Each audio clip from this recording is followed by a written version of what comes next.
Hello, everyone. I'm excited to be here with you today. We have a very lively conversation lined up for you, some dynamic panelists who are going to share their expertise and a bit of wisdom with us. And so, without further ado, I'm going to go ahead and introduce our great panelists. First, Dr. JP Martin. Dr. JP Martin has 20 plus years of diversity, equity, and inclusion consulting, and designs and leads D&I transformational cultural change, leadership alignment, and internal and external communications. She has spoken globally and assisted hundreds of thousands of individuals in their organization globally. Dr. JP is not a newcomer to DE&I or women's empowerment and advocacy. She has a lived experience, a PhD in communications, an MA in psychology, a BFA in education, and is a member of the Wharton Society of Fellows. She has a lot going on here. She is a dynamo with a passion for changing lives and business for the better. So welcome, Dr. Martin. Excited to have you today. All right, next up, we have Mr. Adam Goodman. Adam is the third generation owner of Goodman's Interior Structures, a 67-year-old distributor of office furniture and prefabricated interior construction. Goodman's has offices in Phoenix, Tucson, and Albuquerque, and was the first B Corp in Arizona. Welcome, Adam. Excited to have you here today with us. Next up, we have Michael Soto. Michael S.C. Soto has worked for over 20 years in the social change sector, influencing and shaping public policy to offer tangible solutions for the most vulnerable in our society. As the executive director of Equality Arizona, leading a statewide team to build the political power of LGBTQ plus Arizonans in social, civic, and economic life, Soto has transformed the organization into a model for its field. Under 5 years of his leadership, Equality Arizona has built the capacity and relationships necessary to respond decisively and effectively to the intersectional civic and policy needs of a large and diverse community. Thank you so much for being here, Michael. Next, we have Ms. Kendra Countryman. Kendra is a senior manager of marketing technology at Ideas Clyde and served as the firm's senior advisor on diversity, equity, and inclusion. Over her 6 years at Ideas Clyde, Kendra has worked on international marketing automation campaigns and program managed hundreds of initiatives for Fortune 100 companies. She graduated from the University of Arizona with a Bachelor of Art in both journalism and communication. Kendra has served and worked alongside of many nonprofits and served on nonprofit and corporate guidance councils, including most recently, Playworks Arizona. Her passion and energy is contagious, with a natural ability to lead and influence. She is a huge sports fan and always active in outdoors or in our many travel adventures. Kendra, welcome, and so excited to have you on the panel today. Next, we have Miss Ashley Larussa. Ashley Larussa founded Rue Events in 2019, an event management company with a primary focus on supporting the growth of organizations and community leaders that foster equity, diversity, and inclusion initiatives. She is the project lead at Black Phoenix, the largest accessible directory of Black businesses in Arizona, blackfriday.com. She serves on the Local First Arizona Steering Committee, BIPOC Committee, Managed Loan Committee, and Board of Directors at the City Center for Collaborative Learning. Ashley partnered with hotels, co-working spaces, and event venues to strategically plan how to serve the community as a whole. In 2018, she was the project manager at Downtown Tucson Partnership, where she actively communicated upcoming events and programs to the community. In collaboration with the Merchants and Retail Council, she strengthened the relationships between downtown Tucson stakeholders, owners, and staff. Welcome, Ashley. And last but certainly not least, we have Mr. Matthew Clyde. Matthew Clyde began his career at the age of 19 when he received the Sundance Institute Young Writers Award. In 2005, Matthew launched his own firm, Ideas Clyde, with offices in Phoenix and Portland. Ideas Clyde serve clients worldwide in hospitality, technology, consumer goods, and healthcare. Matthew serves on the Greater Phoenix Chamber Board, volunteers on the Chamber's Diversity and Inclusion Committee, is an active member of Local First Arizona, and works on national level with the Hospitality Sales and Marketing Association International Foundation Board. He was named by the Phoenix Business Journal as one of Phoenix 40 under 40 business leaders and to the 25 Minds in Sales and Marketing by the Hospitality Sales and Marketing Association International Foundation.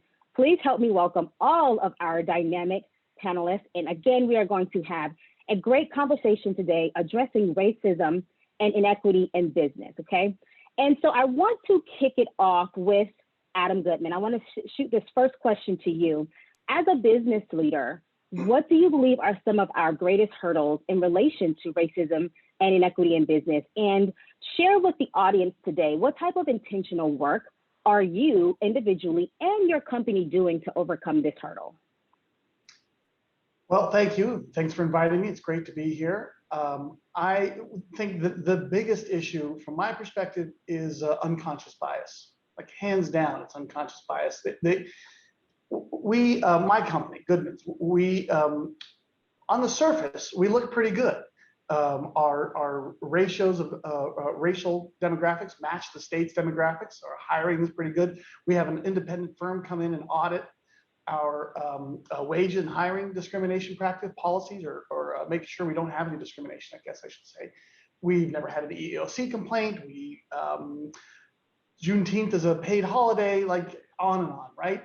However, on the micro level, it's a different story. On the micro level, our employees are 56% white, which is about what the state's average is, yet our leadership team is 77% white.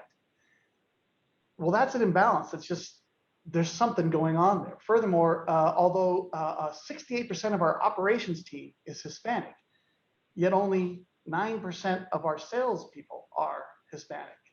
Well, the salespeople are the most highest paid people in the company. So there's clearly this imbalance is going on. It's a concept that I've learned about called occupational sorting, that this is that unconscious bias thing going on here, that we are unconsciously steering people into certain jobs and career paths within the company, and not exposing them to other options that that they might not have thought of, that we might not have thought of. And that takes, so on the surface, we look great, everything's great, and you dig into the numbers, and it's not. We've got some issues to work out, and we're working on them. I can go into detail about how we're working to correct that, but suffice to say, we're doing a lot of very intentional things to fix this. Yeah, you know, I appreciate the intentional work that you guys are doing, and I love that you really highlighted that underlying piece of unconscious bias, because I think it is easy sometimes to look at the immediate layers and say, oh, everything is fine, it's reflective of our states. But when you start to peel back the layers, then you can start to see what's really at play as you start to dig a little deeper and ask specific questions. Okay, what's influencing this, right? Are there some biases that we're not recognizing? What type of programming can we reach out into the community and bring into our workplace to really kind of change some of the results that we're seeing in our employees' behavior and experience as a whole? So I think that's a really, really important point to highlight there. Thank you very much. Did you have something to add? Yeah, I'm sorry. Yeah. Add one. There's a lot of panels. I'm sorry. But this is the kind of thing, it's so nuanced and it's so under the surface that it's the kind of thing government regulation could never quite get at, right? The best government can do is maybe look at the overall, the macro picture that I was talking about. It really requires business leaders understanding it and believing it, and having and turning the lens of inspection on their own company and making these changes. That's just really the only way it's going to happen, is if it's internally driven. Absolutely, I totally agree with that. Kendra, I want to ask you the same exact question. As a business leader, can you share with us some of the intentional work that you and your organization is doing to address some of this inequity that we're seeing in the workplace? Yeah, you know, one of the things that we really focused on was kind of what Adam said, is just understanding where we were at as a business. So looking into kind of those statistics of what is our racial breakdown, our gender breakdown, et cetera, to get those numbers to know what we need to start changing within our organization. Since then, we have done a lot of work internally, and because I'm in the position I'm in as the senior advisor, I built a team around me who has come with me with all kinds of ideas on how to speak up about certain issues that are happening in our world, And so we have a lot more of content going out externally about our stance on the things in the world that are happening. And also giving our team members a platform to speak up about it, whether that's through blog writing or social content. So yeah, we really needed to understand where we were sitting first before we were able to formally speak up and speak out about it, and then get our team's buy-in. So we've also polled our team about their comfort levels, where they feel like they stand or where they feel like they sit with their understanding of unconscious bias. We brought in an external trainer who is coming back for her third session with us. We didn't want to push, diversity topics or issues too heavily on our team. So some of the trainings we made required, some of them we made recommended. We also had this trainer come in and sit and listen to our director team of just, understanding from our leadership, what help do they need in having diversity conversations. And so one of the next trainings that we're doing is around communication surrounding diversity topics, both internally in the office and externally with clients. And so I've been very thankful for the opportunity, and we're continuing to do the work.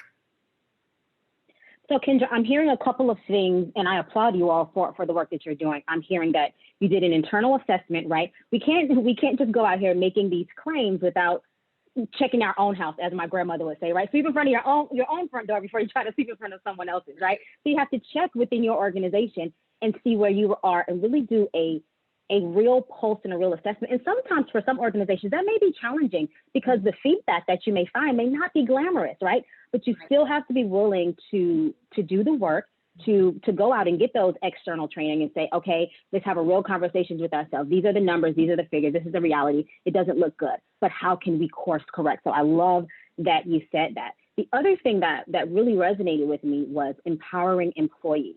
And if anyone's on the call today listening and you are in a position to empower your employees to be vocal, whether they're submitting something anonymously or you said creating platforms for them to speak up, please, please, please, I urge you to do that because it can be a game changer. And in some cases, people may not feel comfortable speaking up, right? But you're giving them, creating space and holding space for those groups, for people who may feel disenfranchised or overlooked in the workplace. And we know that the numbers, the experience reflects all of that, right? We're not pulling this out of a hat. So we want to create an opportunity for them to be able to speak up in the workplace. Yeah, I was going to say too, when you talk about comfort, not everybody is yet comfortable to talk about or to speak up. And so one of the things that we wanted to do is provide that comfort space. So if there is an issue or if something arises where somebody is the victim of or takes part in any sort of a conscious bias act or, they need to go report it, we have set up a space for people to do that. And then also giving people a platform. We've gotten some really great blog content created out of it, and it has become somewhat therapeutic for people as well to speak on these things. So, yeah. Awesome. We're going to keep moving along because we have a great panel, and I know you all have amazing insights to share with us. So thank you both for your perspectives on that. Dr. Martin, I'm going to come to you with this next question. Here we go. In 2020, right, we all know many companies made these statements supporting the protection of Black lives. And now, as we're, in Q2 of 2021, people are asking, okay, now what, right? What's next? What's the next step? We want to see some action. What do you believe corporations can do to essentially put their money where their mouth is? That's a great question. Thank you for asking it. And also thank you for my panelists. I'm looking forward to hearing everyone speak. All right, so what can corporations do? Number one, it's important for there to be top down, meaning you have to have your senior leaders, your CEOs, your executive leadership team. They've got to understand that this is a change going on. This is not a momentary event. We're talking about 400 years of systemic racism.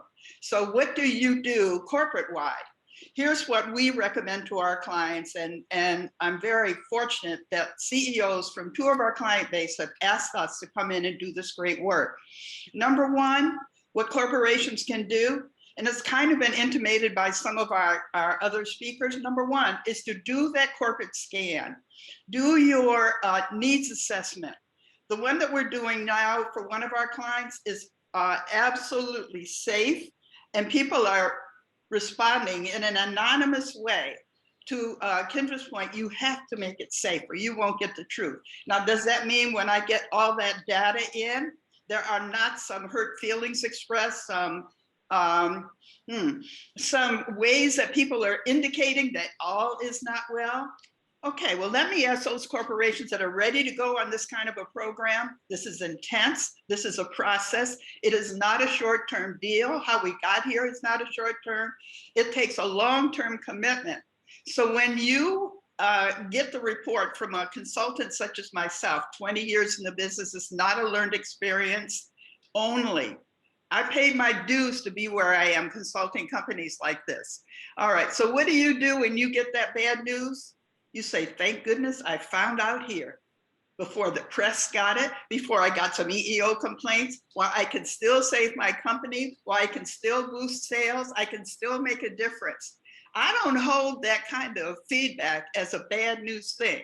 Because here's the thing, when you've done your work right, you got to understand that everybody is not going to be on the bandwagon for diversity, equity, and inclusion. Some people need to be gently moved along. So that does mean that's that training.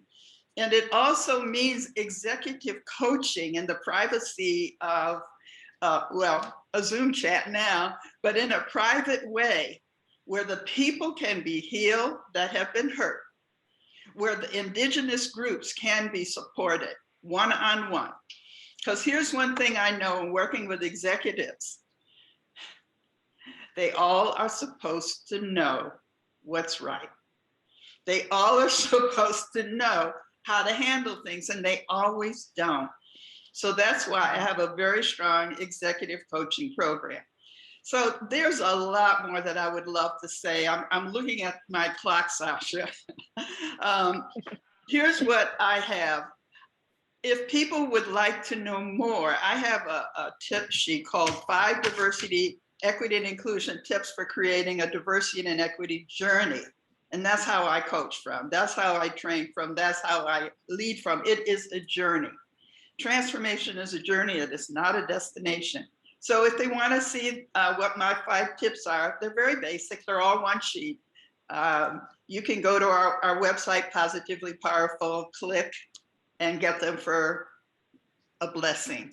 Okay, so there is much more I can say on this subject. I mean, after all my global work, you know, it's a joy to me. And, you know, if there's another question that comes up, I'm sure I would have something to include in that remark. Yes, we appreciate that. And it sounds like we all can use a bit of your executive coaching. But she said a quote that I want to reiterate to the audience because I think it was so powerful. Transformation is a journey. It is not a destination. And I think if we all can just remember that, truly, it'll allow us to give ourselves some grace, right? Give the place that we are and where we're existing in this world a little bit of grace as we build and grow as individuals and corporations. Thank you so much for that. Michael, I want to ask you the exact same questions. What do we do now? What should companies do now that they've made all these great, audacious statements in 2020? How do we chart forward? Sasha, I really appreciate this question because I think it's really critical to actually advancing racial equality and justice in the workplace and in our society. For me, I think the most important thing that business leaders can do is use our social capital, our social networks, our spheres of influence to engage substantively in policy change. Today at the federal level, there are 4 bills that are absolutely essential to advancing racial equality in our country. And that's the John Lewis Voting Rights Act, the For the People Act, the George Floyd Justice and Policy Act, and the Equality Act. These 4 key legislative priorities will make the difference in the next 50 years of whether this country is able to realize justice and equality for all or not. And so, you know, my advice to business leaders is don't be afraid of your own power and influence. Embrace it and engage in policy to advance racial equity and justice and to advance justice for all people. We have so much that we can offer as business leaders. And I know we're often so afraid because we're afraid of losing customers and members and alienating people. And here's the thing, For people that believe in white supremacy, you will alienate them. They will absolutely no longer be your customers. But you know what? You're going to gain thousands of people that believe in justice for everyone. And so it's worth it. It is worth that payoff, right? It's worth that exchange of aligning yourself with customers, members, and folks in your community who want the same kind of country and state that we all do, right? One where every single person, especially people of color, especially LGBTQ people, especially women, trans and non-binary people, have access to justice and are able to have the same opportunities and fairness that we all deserve. So do that at the federal level, do it at the state level, and do it at the city and town and the city and municipal level.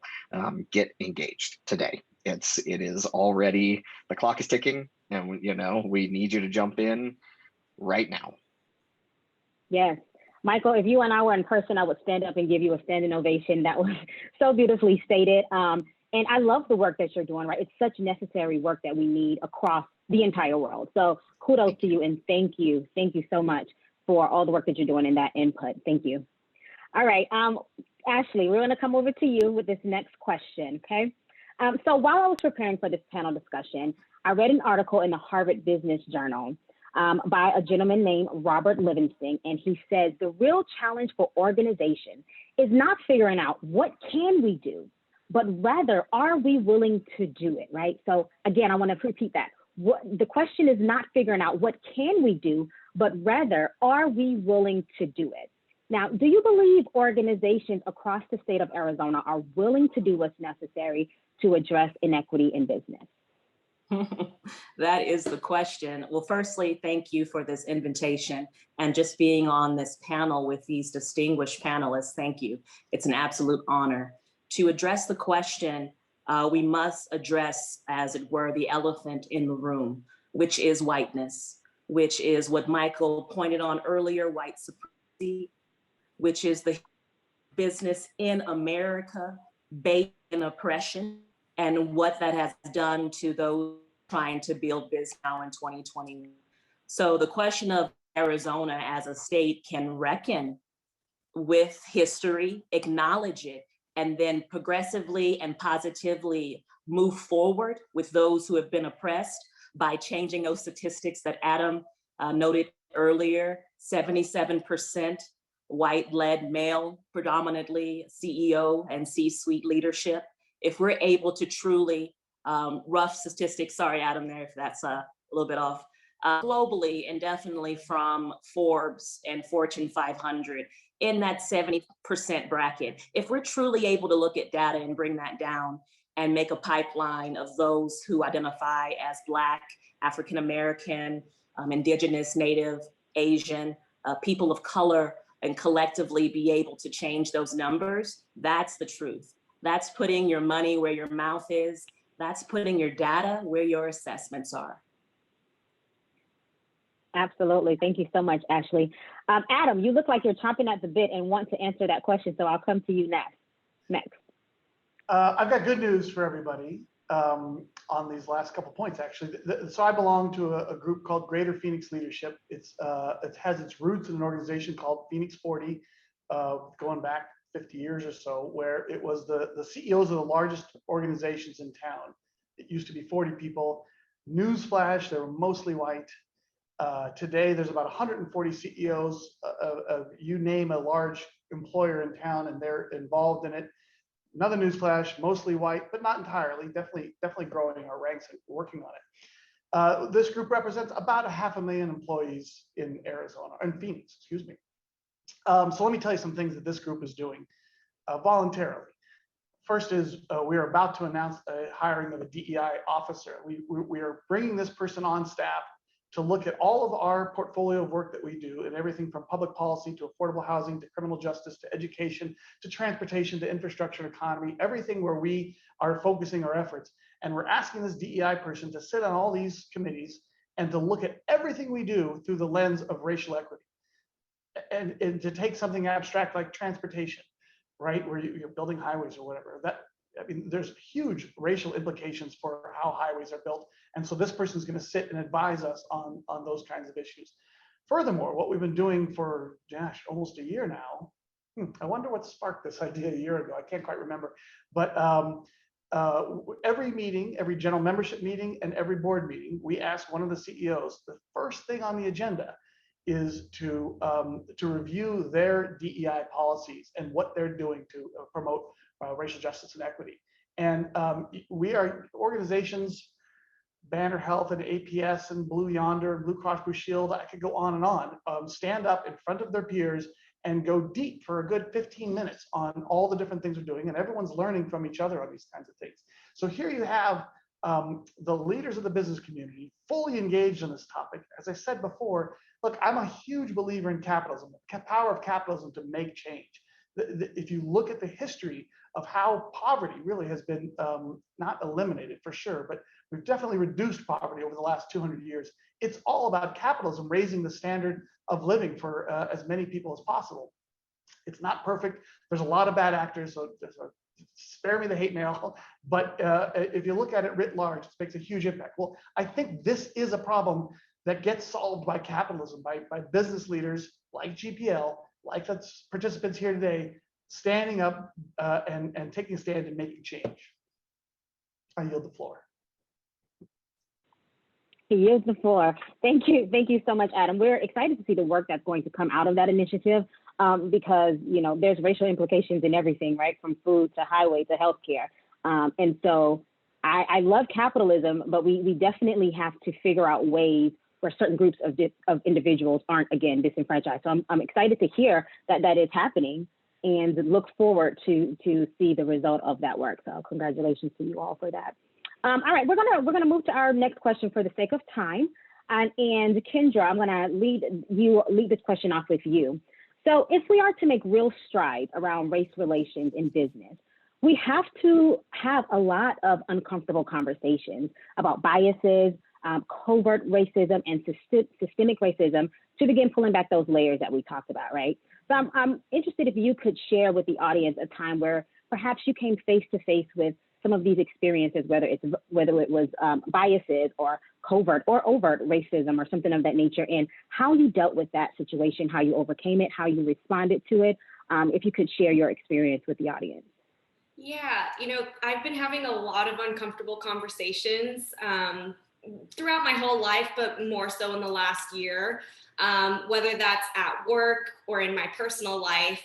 It's just the willingness to have the conversation. It's taken me a really long time to get comfortable having uncomfortable conversations. I like to say there's a lot of emotional labor that goes with it, right? And so taking the time to protect my own energy and making sure I have my facts or anything that I need to collect to have that conversation is super important, and allowing the other person or, giving them that opportunity to speak on what they're feeling and listening to what they have to say. It's a two-way street, but you definitely have to get comfortable and take the time to prep or ramp up to have that uncomfortable conversation.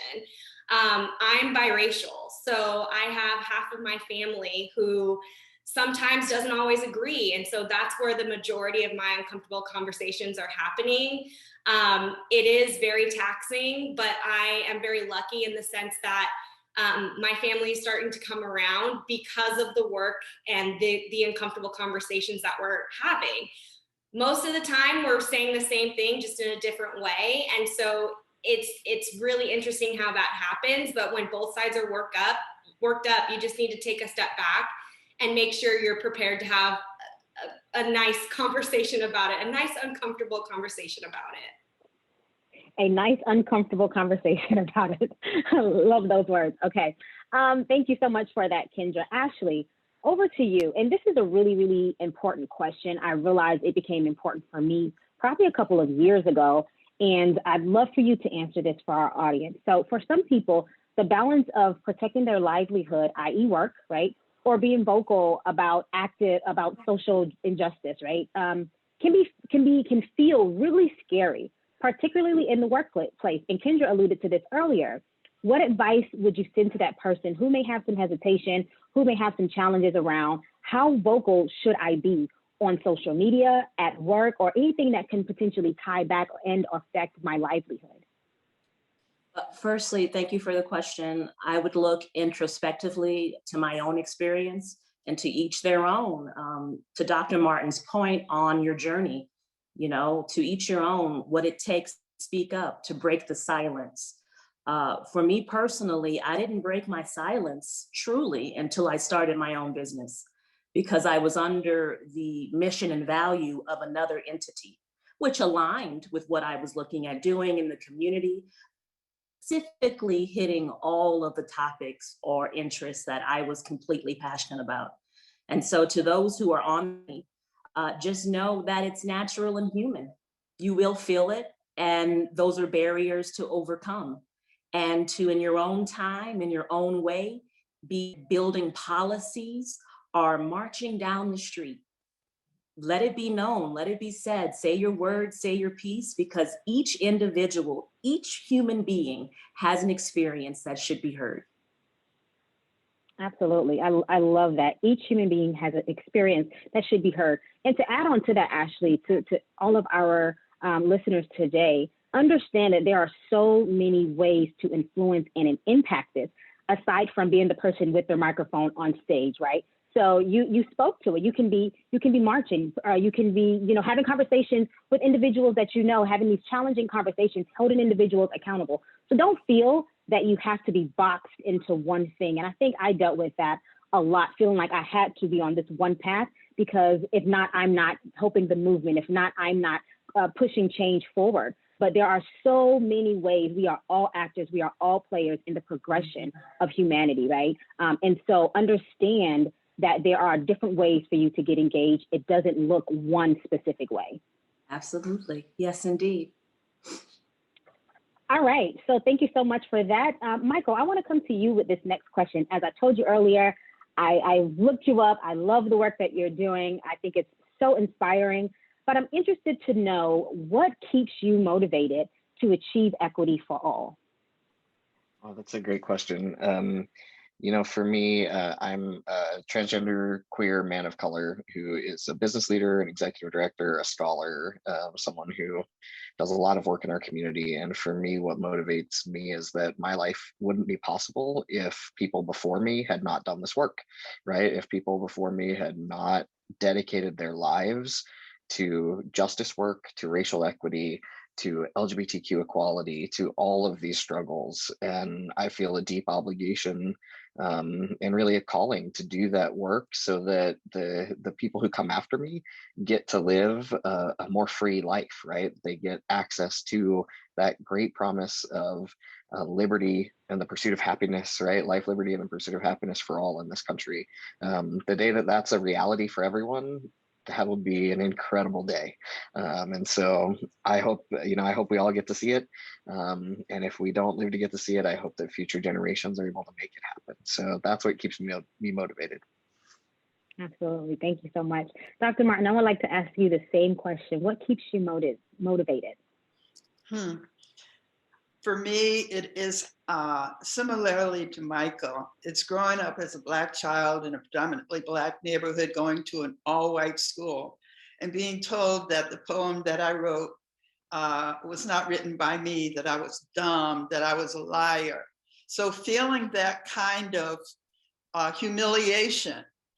Fortunate, I was blessed to have done some personal introspection, some training work, some mental restructuring of mindset, and I became fierce. I am very much committed to work in the footsteps of Reverend Dr. Martin Luther King, Harriet Tubman, to see how many people I can free in my lifetime.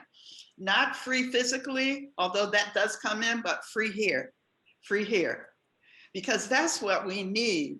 We need people who are willing to own the abuse they've experienced. Go, Ashley, who want to own their businesses, because with everyone on this panel, just know we are replicated. We are replicated in many other cities and many other countries. We are not alone. So what keeps me motivated is remembering whose I am, where I am. And I can't remember all those biblical quotes, but to whom much is given, much is expected.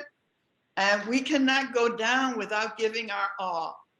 You know, I remember Dr. Miles Monroe saying, the best ideas are at the bottom of an ocean because people didn't take action. So whoever out there is with us and watching this incredible program, Sasha, you're awesome. Please take action. Do something because you were with us. I think I can safely say that's what I want. You know, not that, oh, wow, I was entertained and that was great. No, do something. Okay, I'm looking at my clock. I got you. No, I love that. Do something. And I'd like to open it up to the other panelists too, if you want to answer this question. What keeps you motivated in your desire to achieve equity for all?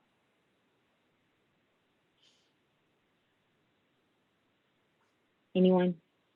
Yeah, I'll step in here. I really do think it is that next generation. And something that I have experienced too is that, you know, giving people that push to also, you know, open their throat chakra and speak up on all the things that are happening. It's been a real blessing for people to come back to me and say like, yo, you know, I saw what you posted, or I ended up looking more into what you posted, and this really helped me have either a conversation or to answer some questions that I had. And so I think it's just getting the people who are coming up behind you, or who may not necessarily be as far along in their journey yet, but encouraging them and pushing them along because you have the courage to speak up on it. And that just continually, you know, kind of recruits people and helps them find their voice, whether that's through art or through writing or through any sort of platform. And so that's what keeps me motivated. I'll add. Absolutely. It gets more personal than I intended to get, but I'm Jewish, and we've been through our share of persecution. And there's a deep, deep tradition in Judaism about what we call tikkun olam, which is to repair the world.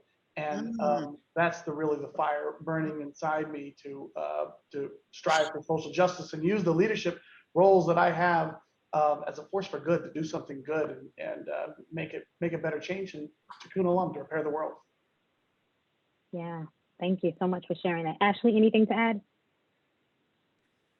Just for the ancestors, to be able to speak out and not fear for my livelihood currently, right now, today, at this time, you know, is truly a blessing. Also, the opportunity to exchange these sort of innovative ideas. How are we progressively, to all of our points, doing something today and together?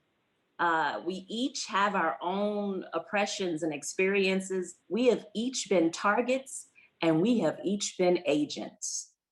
So until we're able to acknowledge both and truly work together to build empathetic approaches and courageous conversations, to give a shout out to Singleton at Pacific Educational Group, that's the work. And that's what keeps me motivated to do it, because I can speak now.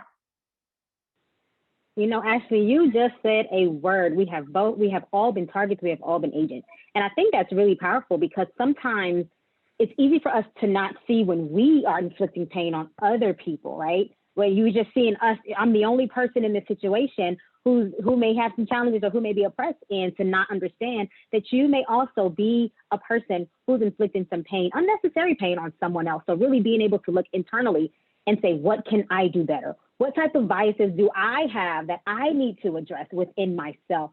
So shout out to you, Pastor Ashley, for bringing down that word today.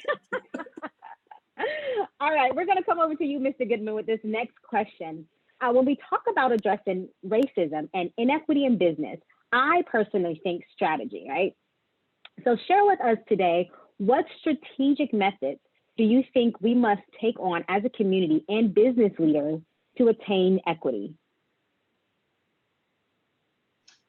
I can tell you what, I'll go back to Greater Phoenix Leadership that I talked about before. I'm on a committee there called the Latino Attainment Committee. And we are looking at everything from education to entrepreneurship and everything in between, to how to help lift up the Latino community. There's something really interesting that I've been thinking a lot about lately, that Latino business ownership has grown 34% over the last 10 years, which is staggering and something to be celebrated compared to everyone else's 1% growth. So something's clearly going on here. And as I'm in all these business organizations, not just GPL, but lots, I look around the room and I'm not seeing Latino faces. Like, whoa, something's going on. Well, a little research shows what's going on is as companies are shedding employees and turning them into contractors, those employees become businesses and they look like entrepreneurs, but they're just contractors without benefits by and large. Obviously, I'm generalizing. The ratio is 10 to 1. For every one Latino-owned employer business, there are 10 non-employer businesses. And something's wrong about that. So we're talking about things like that in this Latino Attainment Committee. And a strategy, we've engaged two organizations, national organizations, that we want to bring locally here to help do something. One is called the Hispanic Corporate Responsibility Association, something along those lines. And what they're interested in is preparing Latinos to serve on, business boards of directors. Not nonprofit boards of directors, but business boards of directors, and helping prepare them with the skills and also the network to get them introduced so that they're considered. So that's one. There's another group called the Latino Corporate Directors Association, which was actually birthed out of the first group. And what they do is once someone becomes on a board of directors, a Latino, they network them together and help upskill them and keep it going. So in that one little small segment, there's a strategy that I think is super effective. It will be super effective that we're leaning into and trying to make happen. Yeah, no, I love that because those types of strategies, I truly believe, make all the difference, right? That we're going to see. So I do think it's important for us to really lean into those opportunities, continue to create those, continue collaborations, and be intentional in the work that we're doing. So thank you so much for sharing that, Mr. Goodman. Michael, I want to ask you the same question. When we're talking about addressing racism and inequity in business, I think strategy, what strategic methods do you think we must take as a community and business leaders to truly attain equity? Yeah, I think the most important strategy is relationship building, right? We have to really, as business leaders, I mean, we're trained to think about the bottom line, right? We're trained to think about profit and loss. And in some ways, this is a stretch for us because we have to train ourselves how to think in less of a zero-sum way when it comes to justice and equity, and more about relationships, longevity, and being a good ancestor, right? In these kind of different ways that aren't commonly a part of business, at least the way that we're typically trained to think about it. But when you really think about it, that is how we grow sustainable long-term businesses. And to Adam's point, use entrepreneurship, right? Use capitalism, use the business community to make long-term transformational change through building relationships. And so that's our greatest resource, right? For folks that either are underrepresented in the business community, in business leadership and entrepreneurship, and for just advancing racial equity and justice within our own companies and within policy. It's at the center, right, of our work. We like to talk about this a lot because in the LGBTQ community, pronouns is something that we train lots of people on, but we always like to say that the most important pronoun is we, because that's what it's about. It's about us as a society, as a community of people growing together and working for a more just world. And so really, embracing not transactional relationships, but long-term, authentic, real relationships with people of all walks of life. That's how we do this work. And that's the strategy that will help us as business leaders understand challenges. And, whether that's in terms of race and ethnicity, and understanding how white supremacy impacts all of us in different ways, or understanding how heteronormativity, right, impacts all of us in different ways in the workplace and in our personal lives. It's really key to take this challenge, not just personally, but professionally, to show up in different ways. Absolutely. Thank you so much for that. I love that. Kendra, I'd like to ask you the same question. If you could just speak in a little bit and share your perspective on that same question. Yeah, to me, it always comes back to opportunity. And I know we've kind of touched on this too, but just building that opportunity for somebody, whether you're reaching out to the younger generation or tapping into your own networks, referrals from within your company, I think are really, really important, because most of the time those referrals are strong, and we need to start listening to our employees about those referrals. So it's just creating that opportunity, to me, I think is very important. Absolutely. Thank you so much.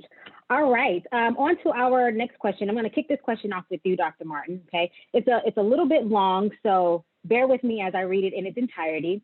So one challenge that Black, Indigenous, or people of color face is challenges related to access to resources. And by resources, we're talking about anything from capital, board positions, things of that nature, just access to resources that's going to help them further themselves. So often it's because they don't have the network. They simply just do not have the network. So if someone is tuning in today and they identify as a Black, Indigenous, or person of color, what are some resources available to them locally or statewide that will help position them for success? That is a long question. One of the things that I believe in is knowing data.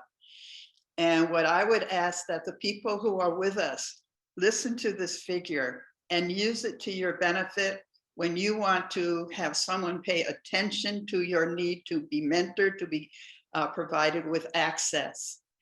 This is from McKinsey.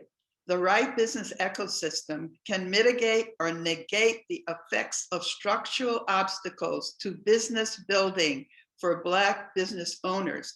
And I want to expand that to Black, Indigenous, people of color. But nevertheless, the research was done for Black business owners. And when this is done, this can add $290 billion with a B dollars in business equity. Oftentimes, businesses are not aware that there is value in the diversity, equity, and inclusion business case. So access, find out who's doing what. I heard I think it was Adam that mentioned the Latinx and Hispanic board of directors. Well, there's also the Black business board of directors and other organizations. There are great organizations out here doing great work. Global Chamber, Arizona First, go where you have your champions. And I suggest, I know for myself, if there is someone out there who wants to have access, I'm sure that there are many other organizations and folks like me that have a list of people that you can contact. So don't give up. Don't give up. You are with a team of people who want to do good, do better, and do it right. Thank you so much, Dr. Martin. Thank you to all of our highly esteemed, highly respected panelists today. This has been a fantastic conversation. You gave us some really, really great insight, and I wrote some of them down. So I want to read a few things back to the audience before we wrap up and let you guys go off to lunch. So a couple of things that's really, really important as we are talking about addressing racism and inequity in business. First, make sure we are intentional in building long-term, authentic relationships, okay? Secondly, we want to make sure we're empowering our employees to be vocal, to speak up, to find their place wherever that's going to be in the movement, in this fight for justice. Also, transformation is a journey, not a destination. I love that. And also, we want to think about how we include DE&I initiatives in all aspects of our work. Finally, last thing here, the most important pronoun, guys, is we, by Michael Soto. Thank you so much for your time today. Thank you for your participation. We really appreciate you and look forward to continuing to build Arizona up. Thank you so much.